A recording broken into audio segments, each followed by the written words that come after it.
25 iyun 2025-ci il. Zəhmət olmasa burada üstəgəl işarəsini vurmaqla kanalımızı takip edin. Demək dəyərli izləyicilər, bir neçə gün əvvəl sosial şəbəkələrdə müğənni Şəbnəm Tovuzlunun Gürcüstanın Qardabani rayonunun Soğanlı kəndində keçirilən toy mərasimində dollar yağışına tutulması ilə bağlı görüntülər yayılmışdı.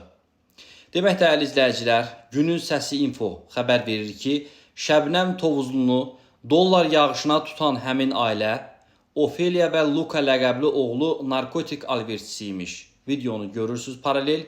Gürcüstanın Daxili İşlər Nazirliyinin keçirdiyi əməliyyat nəticəsində həmin ailənin üzvləri saxlanılıblar. Bildirək ki, təqdim etdiyimiz görüntülərdə əməliyyatın keçirildiyi evlə bir neçə gün əvvəl toy mərasiminin keçirildiyi həyətin eyni olduğu görünür. Həmin mərasimdə müğənni Nəfəs də iştirak edib. Demək dəyərli izləyicilər, toyun gedişatı zamanı hər iki müğənniyə puldan əlavə qızıl zinət əşyalar da hədiyyə edilib. Xatırladaq ki, Gürcüstanda yaşayan azərbaycanlılar da bu faktı təsdiqləyiblər.